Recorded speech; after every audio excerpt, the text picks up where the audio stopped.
This happened to me, and it still makes my hands shake when I think about it. I'm a 62-year-old widow from Seattle, the sort of woman who saves every receipt in labeled envelopes and knows which clerk at the King County Recorder's office keeps peppermints at her desk. Under the humming lights of King County Superior Court, my blue accordion file pressed against my ribs, I listened to my daughter-in-law Kaylee tell the judge she and my son had paid every mortgage check, and I felt the bone-deep sting of being erased by my own family. She said it smooth as glass, chin lifted, while the courtroom projector idled, waiting to show the truth that would make her go pale. We were all there for a hearing over a restraining order and property dispute, benches filled with strangers who had no idea how many nights of worry were gathered into that one manila folder inside my file. The betrayal wasn't new, just finally public, thrown under fluorescent light where lies either harden or melt. If you genuinely enjoy our stories, please subscribe to the channel, tell us where you're from, and what time it is right now. It's always fascinating to know how far our story flows. Before any of that, there were ordinary days. I live in Ballard, across from a maple that turns the kind of red you only see on postcards by the end of October. After my husband Harold died in 2018, I retired from the post office and filled my hours with thrift store hunts and Sunday dinners. My son Ryan is 34, kind, clever, too trusting, and he fell in love with Kaylee on a rainy night at the Pink Door in Pike Place Market. She had movie star hair and a laugh that made the waiter stand taller when he poured water. She told me she was a project coordinator at a boutique design firm in Pioneer Square and that she loved generational closeness. I believed her. When the West Seattle Bridge was still closed to most traffic, Ryan and Kaylee found a little cedar-shingled house south of Alki, just 2 bedrooms and an apple tree, close enough to hear the gulls. Their offer stalled because of a competing bid and a wobbly pre-approval. I had savings, not a fortune, but enough. We ate chowder at Ivar's at Pier 54 and spread the paperwork out on a table sticky with salt spray. "It's just to get you started," I said, circling line items with a pen. "Temporary, until the promotion comes through." I paid the down payment with a cashier's check from Beckhue and the first 6 months of mortgage drafts. I told myself it was love and also good planning. One day I might need them, and family is the only insurance you can trust. If you want to know when the story tilts, it's here. After the housewarming, after Kaylee's cheeks were kissed by my church friends, and her hand gripped mine by the sink while we ran warm water over a mountain of plates. "You saved us," she whispered. "We'll never forget it." She lifted a dish towel like a flag. I watched her fold it wrong and swallowed the urge to correct her. There are some wrongs you let live in the kitchen because they're small and tender. This one wasn't. By February, the apple tree buds were fat, and Kaylee had a new phone case with pink glitter that looked like a snow globe. I noticed she stopped thanking me in texts for each month's check. Her messages were efficient: rent transferred, contractor delayed, HOA letter. It was the night she first called the mortgage "our burden" on Instagram that scraped me raw. A photo of them on the porch, captioned, "We did it, homeowners, mortgage warriors." I tapped the little heart because I am not mean, but I felt my own heart shrinking. It would have been nothing if it stopped there, some puffed-up caption blown away by the next post about a latte. But then I found a scrap in the recycle bin when I was helping them break down cardboard, an email printout with a draft budget. Under income, Kaylee had listed both their salaries.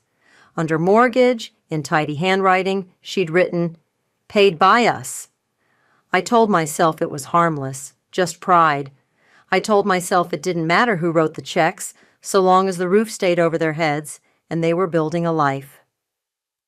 I tucked the scrap into my purse anyway, a habit from years of balancing registers and answering to auditors. By March, when Ryan told me he might be laid off, I pressed another cashier's check into his palm and said, "No shame in being helped when you're young." He blinked hard and hugged me. Kaylee said she'd handle communications with the bank and that I shouldn't worry my head. The first real bruise wasn't even a bruise, it was a silence. I asked for a copy of the mortgage statement to keep with my files. Just in case I need to apply for a senior assistance property tax credit later, I said, softening the request with a joke. Kaylee said she'd send it ASAP. Weeks passed. When I asked again in a text, the little typing bubble pulsed and then vanished. That's when I started writing dates on an index card. Every transfer I made, every text sent, every non-response. Not because I wanted to build a case, but because I know what memory does when you need it to behave. You have to tame it with ink. One Saturday I went to the King County Recorder's office downtown. The marble floors in that building always made me feel like a girl again, the way official rooms can. I asked a clerk named Tessa, peppermints at her desk as promised, to help me search the property records. Just routine, I said, and even I believed it a little.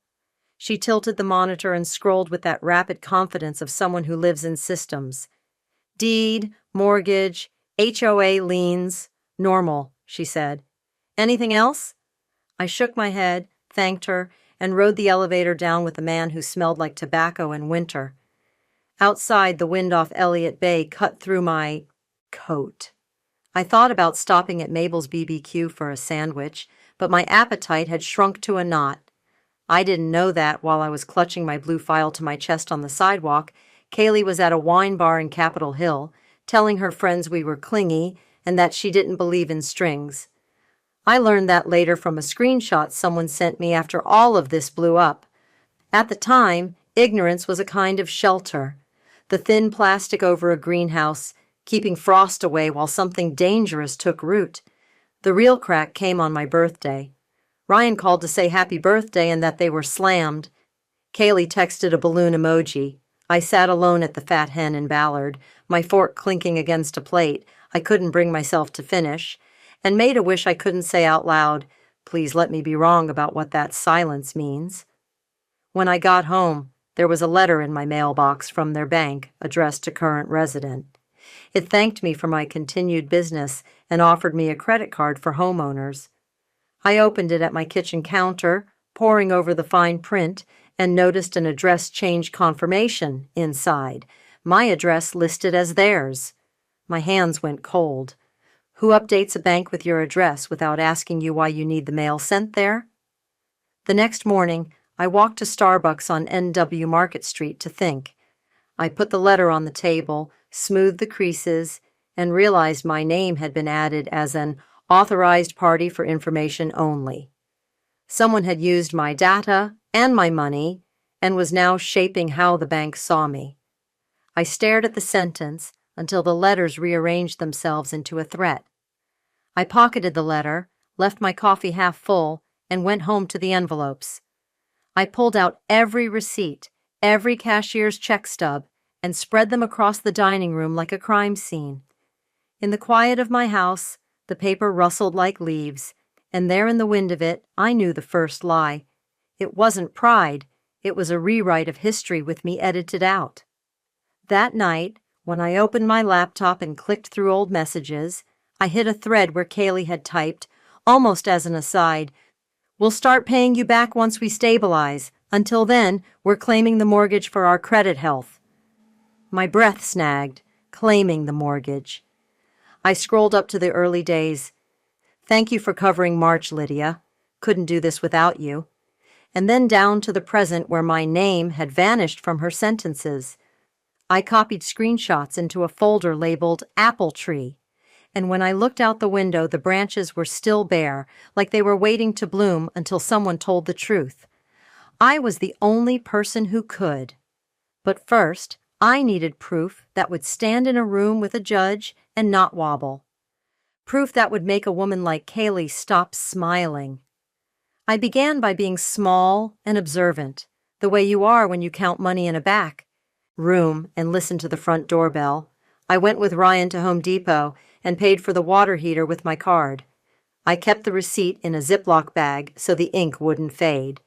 I mailed checks with certified mail, green slips signed by a postal clerk I used to work with, and wrote the certificate numbers on my index card. On a rainy Tuesday, I walked into the Beck-U branch on 15th Avenue NW and asked to speak quietly to the manager. A woman named Seema, steady voice, eyes like someone who sees through fog, invited me into her glass office. I told her I wasn't asking for anyone's private information. I just needed a ledger of the cashier's checks I'd purchased and the images of the fronts and backs if possible. She pulled up my account, printed, stapled, and slid the stack across the desk as if we were sharing a secret. "We don't give legal advice," she said gently, "but keep everything." Back at home, I slid the stack into my blue accordion file between tabs labeled mortgage and utilities. I sent a polite text to Kaylee asking again for the monthly statement for my records. She left me on read. That night, I lay in bed and remembered how Harold used to fix anything broken by taking it apart on a towel and laying each screw in a careful line. "You don't force a stubborn piece," he'd say. "You coax it." I would need to coax the truth out of paper, out of silence, and out of a woman who had decided that my kindness was a resource to be mined. A week later, I sat on their couch under the apple tree while Kaylee showed me paint swatches against the hallway wall. "Moody Grage," she said, "elevated but subtle." I smiled, pointed to a swatch that looked like the inside of a shell, and asked if we could talk about the mortgage statements. "Oh my God, Lydia," she laughed, turning to the mirror to tuck a piece of hair behind her ear. "We're so busy. I'll send them later." Her reflection met mine and held a beat too long, like she was waiting to see if I would press. I didn't. I said, "Of course," because sometimes the only way to watch a person is to let them perform. When I left, I sat in my car, windows fogged, and wrote one more note on my index card. April 12th, she laughed. That was the day I stopped asking. It was also the day my neighbor Erin texted me a video of 2 boxes being unloaded from a delivery truck into Kaylee's garage. "Look at them nesting," she wrote. In the video, Kaylee turned, tilted her face toward the camera without seeing it, and smiled a smile that wasn't for any of us. It was for the version of herself she believed she had successfully sold. I stared at that smile and knew we were well past Moody Grage walls. We were heading for the kind of gray that moves in and refuses to leave. I didn't plan a war. I planned to be thorough. But wars come to people who gather proof, the way storms find tall trees. The first time Kaylee showed me her teeth was at the Pink Door again, a year to the week since Ryan proposed to her there. She had invited me for a girls' lunch, and I said yes, because saying no would have answered a question she hadn't fully asked yet. She ordered an Aperol Spritz and held the menu as a shield. "We're thinking of refinancing," she said offhand, as if asking whether I preferred the lasagna verde or the pappardelle. "Rates are better if it's just us." The fork almost slipped from my hand. "Just you?" I repeated. She shrugged, eyes staying on the menu. "Less paperwork." Later, while we waited for the bill, she leaned in and said, "You understand, right? We're a family now. It's time to move forward." Her hand hovered over mine, didn't touch, retreated like an insincere tide. I nodded because the room was full of the living, laughter clinking glass, and I wasn't going to perform grief in public for a woman who wouldn't recognize it. At home, I wrote, "Refi, just them."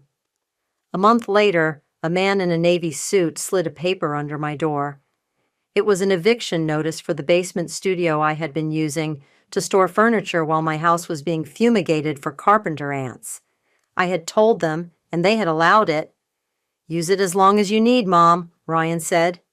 The notice was typed with legalese and cited unlawful detainer. My vision doubled. I knocked on their door, and Kaylee opened it with a pout. "It's just a formality," she said. "We need everything clean for the appraiser." I held up the paper. "A formality?" She crossed her arms. "Don't be dramatic. The studio was always temporary." My jaw tightened. "I'm not refusing to move my things. I just need a day. You served me like I'm a stranger." She rolled her eyes. "It's structured. That's how adults do things." I felt a heat rise in my chest that no one could see. Old women burn quietly, like coals under ash. Kaylee had never stood near a campfire long enough to know what embers can do when wind hits. I called a lawyer my church friend recommended. He didn't answer. His paralegal did. "We can look at it," she said, "but it sounds like a misunderstanding." I heard talking in the background, a printer humming, someone laughing about happy hour. "Email it to us," she said. "We'll circle back." I emailed. No one circled. Instead, 2 days later, Ryan texted, "Mom, please just move your stuff. Kaylee's stressed." The words stung as if he'd slapped me. I moved my things out that afternoon, filling the back of my Subaru until the shocks squeaked, carrying boxes up my front steps one at a time while the sun set behind the Olympic Mountains like a curtain drawn. On the top box, I balanced the blue accordion file. I set it on my dining table and told it, out loud, "They've declared their terms." So I declared mine. I went to the UW School of Law's low-income clinic and sat across from a young man with a tie too tight. I explained I wasn't seeking money, just clarity and protection. He took notes, asked precise questions, and then said, "What you need is documentation and a timeline. If you have texts, receipts, anything that shows a pattern, that's your spine." We spoke about undue influence, equitable liens, and unjust enrichment. The words tasted like steel nails, hard and necessary. I wrote each one down in block letters. He looked up at me and added quietly, "Keep being polite. It plays well before a judge when the facts are on your side." Polite became a weapon I sharpened. I texted Kaylee cheerful reminders, "Hey, just pinging about those statements," and filed her non-answers. I mailed the next cashier's check with a memo line I crafted like a headline, "Mortgage, McAlp's Ryan, 1334 Beach Drive." I took photos of the envelopes at the post office scale. I downloaded my bank images and saved them with file names that would make sense to a stranger. 2023-05011 Becue, cashiers, check 0843 front JPG. I printed the images on heavy paper so they wouldn't curl in my hands like frightened things. It was all very quiet. On days when I wobbled, I walked the path at Golden Gardens and let the gulls scold me until I could stand up straight again. Then the letter arrived like a slap through a mail slot, a notice of a temporary restraining order. Kaylee alleged I had harassed and threatened her with unsolicited financial oversight. She included a screenshot of my cheerful ping, cropped to hide her silence, and a photo of the basement studio door, as if it were the site of a crime. Ryan's name was on the petition too, though the signature looked like the kind of shaky someone gets when they sign what they don't fully understand. I sat at my table and read the allegations until the words blurred. Then I set the papers beside my blue file, the way you might set a wolf next to a fence and ask it to explain itself. At the hearing for the temporary order, I stood in the hallway outside E733 and watched Callie whisper to a man I later learned was a friend of a friend paralegal with an ego bigger than his certificate. She wore beige, the color of innocence. Ryan avoided my eyes. When our case was called, the commissioner listened as Kaylee described me as overbearing and obsessed with control. I kept my hands folded. When it was my turn, I didn't name call. I said, "I gave them money to help them, and I asked for records so I could keep my taxes straight. I have receipts." The commissioner glanced at my file, bored. "This court isn't deciding debts," she said. "This is about contact." The order was granted for 14 days, no contact except by email for necessary property matters. In the hallway, Kaylee walked past me without looking. Ryan's shoulder brushed mine, as if he were a stranger on a bus. I stood alone by the Anchiglial window and watched the rain knot itself into strings on the glass. 14 days wasn't a lifetime. I ordered my heart to count. If they expected me to crumble, they didn't know the woman who balanced $100,000 postal registers to the penny while standing on ankles that ached from 30 years on a tile floor. I emailed a formal request for accounting, citing the restraining order's communication terms, and gave a deadline. I sent a notice of intent to file an equitable lien to protect, at minimum, the 6 months of mortgage payments documented by cashier's checks. I CC'd myself and printed it all. Polite, precise, recorded. Kaylee didn't reply. Instead, she posted a photo of herself on Alki Beach with the caption, "No more toxicity, only gratitude." It was almost funny. Gratitude had bought her the sand beneath her feet. I didn't comment. I filed a complaint in Superior Court asking for an equitable lien, unjust enrichment, and an accounting. The clerk at the window took my check, stamped my papers, and slid them back with a smile that knew secrets. "Good luck," she said, and I nodded, because sometimes strangers have better faith than family. Then something happened that broke Ryan's silence. The bank called me.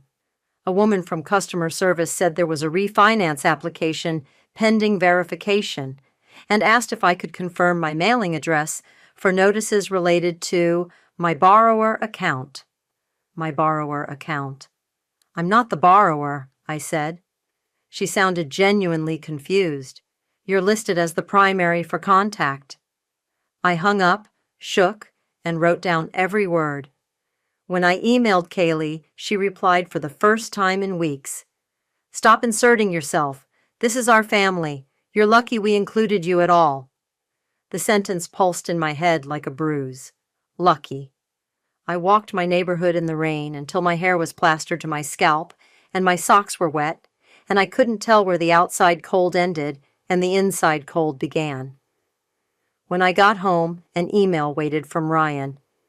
"Mom, please don't do this. It's making everything worse." Attached was a budget spreadsheet with a tab called Narratives. Under my name, Kaylee had written, "Overbearing, financially manipulative, control issues." I stared at the word narratives, and something inside me unlatched. She was scripting me. I had spent a year paying for the set, and she thought she was directing the play. I answered with one line, "Please bring all mortgage statements and proof of payments to the hearing on the equitable lien."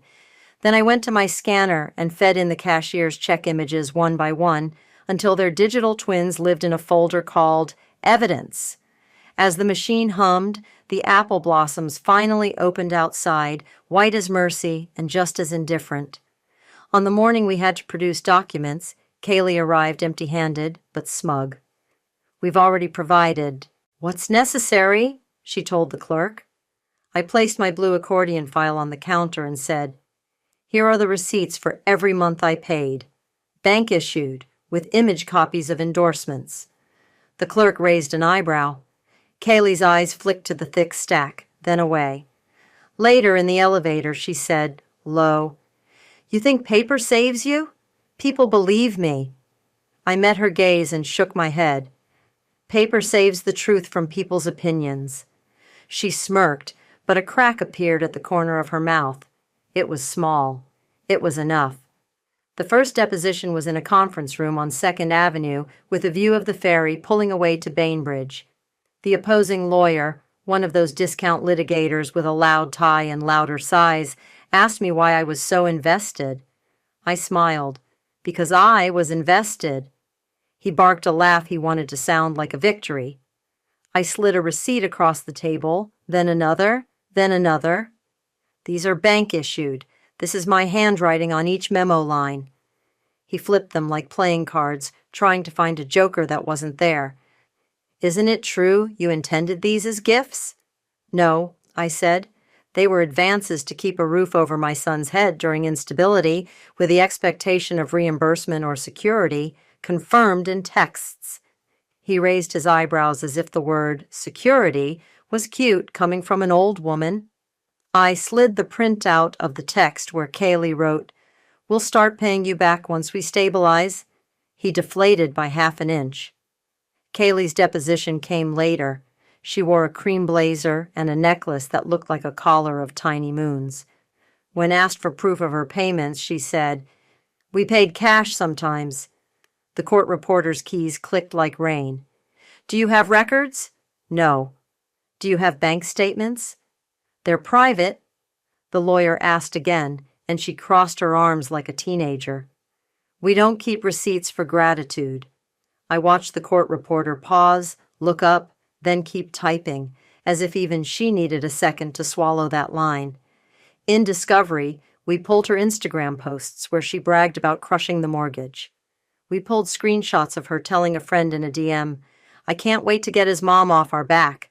Once we refi, she's out. We pulled an email where she inquired about removing a third-party contact from the loan file. The more we pulled, the more a shape emerged. A woman who had decided the truth could be bullied into silence and then curated until it looked like virtue. Ryan didn't do well under questions. He looked 34 and 12 at the same time, shame fighting with fear. Who asked your mother for help? I did. Who recorded the request? Kaylee texted her. Did you or Kaylee pay your mother back? No. Did you intend to? He looked at the table. Yes. Why didn't you? He flinched. Kaylee said. He swallowed the sentence like it was a pill stuck sideways. The lawyer paused, then moved on. I wanted to reach across the table and touch his hand the way I had when he was small and lost at the grocery store. I kept still. War requires stillness. The night before the hearing, I ironed a blouse, placed mints in my purse, and opened the blue file like a prayer book. I rehearsed what I would say if asked why I didn't insist on writing a formal loan agreement. Because I never imagined my kindness would be treated as a weapon against me, I would say. I slept 2 hours, dreaming of my apple tree shaking in a storm, blossoms torn loose like confetti for a celebration I didn't attend. The courtroom was colder than I remembered. The judge's nameplate read, Hollis, and she had a reputation for liking paper more than performance. Good. We were called, and we rose. Our lawyer laid out our request, a lien for my payments, an accounting, and any other equitable relief. The opposing counsel smirked, arguing I was controlling, that the money was a maternal gift, that I was retaliating for being asked to respect boundaries. He handed up a binder with tabs that, when opened, were mostly printouts of my polite emails. The judge's eyebrow twitched.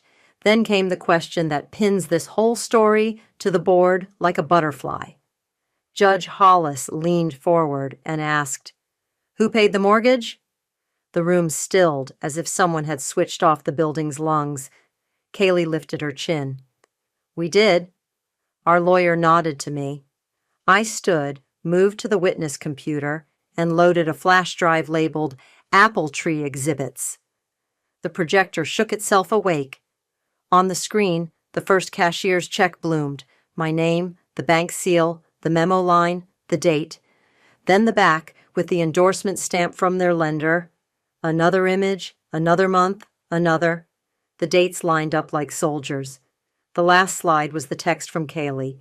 We'll start paying you back once we stabilize. The silence felt like a dropped dish before it shatters. The judge turned her gaze to Kaylee. Do you have any records to show that you, in fact, made these payments? Kaylee opened her mouth and closed it. We paid cash. To the mortgage company? The judge asked, not unkindly. They don't take cash. The courtroom laughed before remembering itself. Kaylee's face lost color, like food coloring poured into a river. And then she said the only true thing I had ever heard her say in a courtroom. I thought we didn't need to save anything. Judge Hollis's ruling didn't come with a speech. She issued findings. I had paid. There was no credible evidence the funds were intended as a gift. An equitable lien attached to the property for the amount I could prove with bank records, plus statutory interest. She ordered a full accounting of all payments to and from the mortgage servicer since the closing date and sanctioned Kaylee's side for failing to produce basic documents. She referred the matter of the restraining order to be dissolved and noted, calmly, as one notes the weather, that there had been a misuse of process suggestive of retaliatory intent. Kaylee stared at the table as if it would open and swallow her. Ryan put his head in his hands. The projector blinked, waiting for another slide that didn't exist, and a bailiff walked up to turn it off like a nurse, dimming a light over a sleeping patient. You would think that would be the end, but real life sags after a climax and then tightens again. 2 weeks later, the equitable line was recorded with the recorder's office, my name back in the stack of paper that tells the truth about a house. The refinance collapsed. The temporary restraining order died quietly in a clerk's queue. Kaylee posted fewer photos. The design firm where she worked restructured, a word that can mean many things, and one of them was that her badge stopped letting her into the building. I didn't exult. I watered the apple tree and paid my own utility bill and went to church. I nodded at people who had heard whispers and let them hug me without saying what they thought they knew. I also received a letter from a professional responsibility board.